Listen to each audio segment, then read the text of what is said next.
Pneumonia फेफड़ों में सूजन वाली एक परिस्थिति है जो फेफड़ों में के एल्वोलाई वायुकोपों को प्रभावित करती है।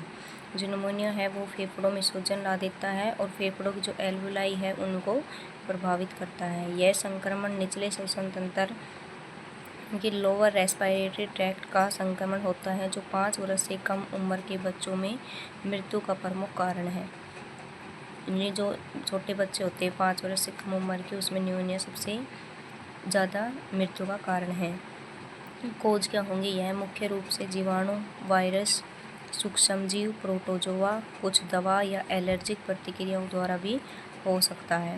यानी कि इसका कारण जीवाणु भी हो सकते हैं, वायरस भी हो सकते हैं, सूक्ष्मजीव भी हो सकते हैं, प्रोटोजोआ भी हो सकते हैं और कुछ दवा या एलर्जी के कारण बन सकता है।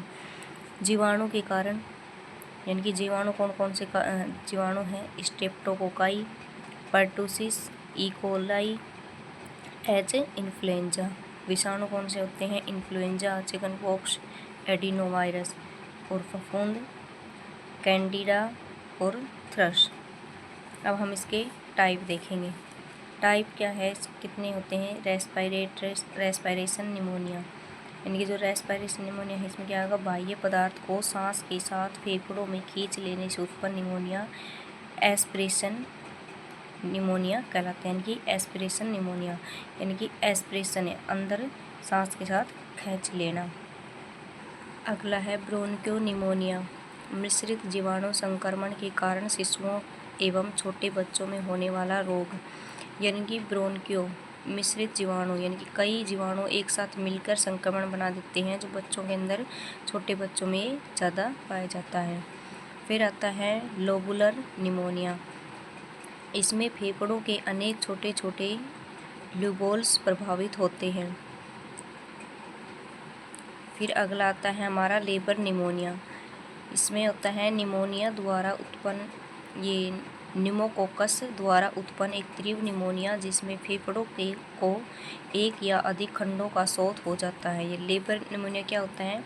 इसमें न्यूमोकोकस द्वारा उत्पन्न ये तेज निमोनिया है जिसमें फेफड़ों के एक या अधिक खंड को शोथ होता है यानी कि इन्फ्लामेशन होता है। अगला हमारा है हाइपोस्टैटिक निमोनिया। यह निरंतर एक ही स्थिति में रहने वाले वृद्ध अथवा कमज़ोर व्यक्ति में होने वाला निमोनिया है। यानी कि वृद्ध में और कमज़ोर व्यक्ति में ज़्यादा पाया जाता है। फिर हमारा आता है निमोनाइटिस। इसमें फेफड़ों के एल्वोलाई एवं इंटेस्टाइनल टिश्यूज़ प्रभावित होते हैं। यानी कि निमोनाइटिस यानी कि फेफड़ों का इन्फ्लामेशन। अब देखो हमारे ये ब्रोंकियोलिस है, इनके ये एल्वोलाई है। इन एल्वोलाई यानी कि नॉर्मल है, अगर ये सही है तो ये नॉर्मल है। इसमें देखो एल्वोलाई फिल्ड विद पस यानी कि इनमें अगर पस भर गया तो हम निमोनिया बोलेंगे। ठीक है, इनके अंदर देखो ये ट्रैकिया है, ये ब्रोंकियल्स हैं और इनके जो आगे जो होता है ना एल्वोलाई वो फिल हो जाते हैं। अगला है इसका साइन सिम्टम।